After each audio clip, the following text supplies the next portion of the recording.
Once upon a time, there was a girl who lived with her mother and father at the edge, right near the marsh. And all through her childhood, she heard stories about her grandmothers and great-grandmothers and grandfathers and great-grandfathers who dreamed of nothing but geese. Geese flying through the sky, geese honking, geese shedding their feathers, geese being chased by foxes, geese making nests, geese, geese, geese. But then in the 10th year of her life, her parents stopped dreaming. They were tired. They were tired of doing the work for the village, and they were done. And this caused a disruption through the village. The villagers said, if you will not help us, then go to the edge of the village. And the parents said, we will, because our daughter is now old enough to dream the geese in. So the daughter stayed in the village, in the hut of her parents, by herself. And everyone was happy because she was a good dreamer. She dreamt of skies full of geese. And for 3 years, when the hunters rowed their boats out into the marsh, they came back with armfuls of food.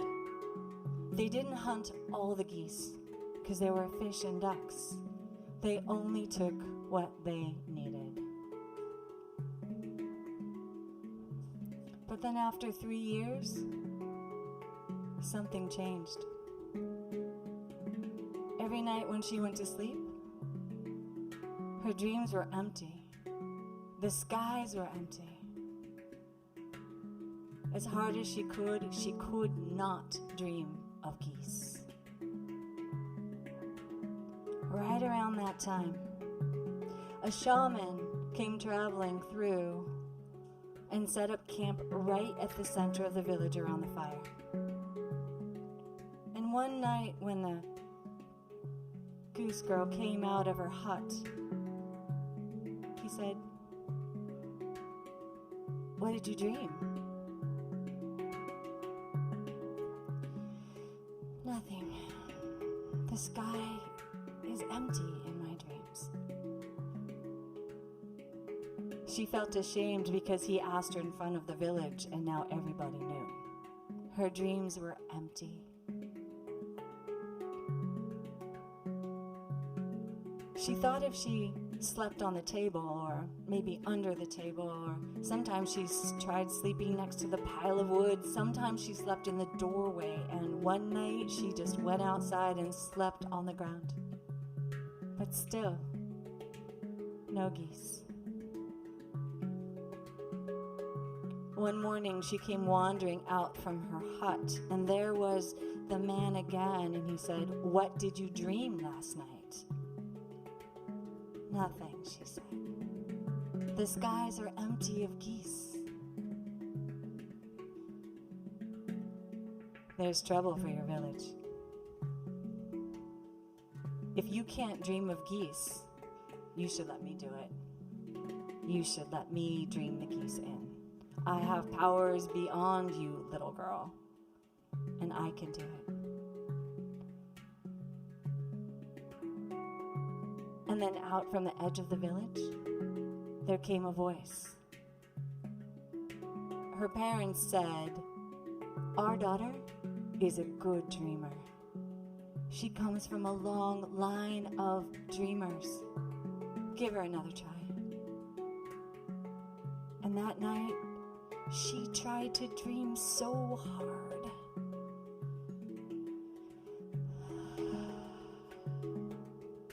When she woke up the next morning, the entire village had crowded themselves into her hut, and they were all staring down on her. What did you dream last night? I dreamt of one goose, she said. Mama, Papa, go out in the canoe and go get it. And the rest of you dress in your most beautiful clothing. Prepare to welcome this ancestor home. And they did. They all rushed off in every direction. because the first goose could mean more geese. Everyone left her hut except the shaman. He stared down on her and said, "You are cursed. You are a curse to your family. You are a curse to your village." She shuddered with guilt. She was trying so hard. What should I do? Well, you should leave. You should head out across the plains, go to the edge of the world, and maybe then you will have a dream worthy of dreaming. But who will feed my people? I will. I will dream the geese in, but if you stay, they will all starve.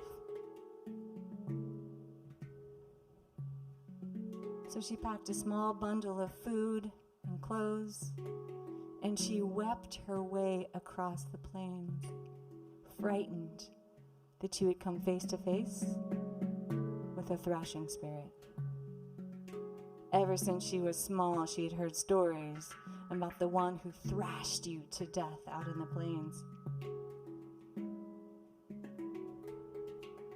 When her parents came back from the marsh, they had the goose. It was beautiful and fat, and they went looking for their daughter. Come share in our good luck. But the daughter was gone. And as they searched everywhere, the shaman, he got a hold of that goose and he kept it for himself. He concocted another goose made of twigs. And when the villagers came back around, he held up that twig goose and said, "See, that girl is not a dreamer." And he tossed the twig goose into the fire. "Tonight, I will dream the geese down." And he went to live in her house. That night, the parents could not sleep, not knowing where their daughter was. They tossed and turned until finally they woke each other up in the same dream. They both saw their daughter at the edge of the world, covered with dirt and frozen braids. They wasted no time. They got dressed, they packed their bags, and they left the village in search of their daughter. The next morning, before the shaman ever opened his sleepy eyes, the hunters rowed out in their canoes to the marsh, and there were no geese. When the shaman woke up, he said, he had dreamt of geese. They were coming. They were just a little lost, but the villagers didn't believe him. They honked in his ears loudly like geese, honking in his ears until he slunk out of the hut. Meanwhile, the parents walked day and night, farther and farther from the village in search of their daughter. When off in the distance, they saw it. It was thrashing, and it was horrible looking. As it came closer, the father said, "No one's ever survived the thrashing spirit. We should go back." And the mother said, "We cannot. We cannot unless we'll never see our daughter again." So with as much courage as he could find, the father reached inside of himself for courage, and he grabbed his harpoon. And as the thrashing spirit came closer and closer and closer, he took his harpoon and nailed it to the ground, where it continued to thrash and spaz and scatter. And the mom, she grabbed her pleated fishing line that she had made, and she wrapped his legs and his arms into a bundle, and then she got that fishing line around its neck and ended its life forever. They traveled to the end of the earth, and there they saw it, that lonely little hut, and in front, face down on the ground, was their daughter covered in dirt with frozen braids. As soon as the mother put her hand on her daughter, the daughter sat up, hissing and scratching and spitting. She did not recognize her parents, and as she stood up, her eyes rolled in the back of her head, and she fainted.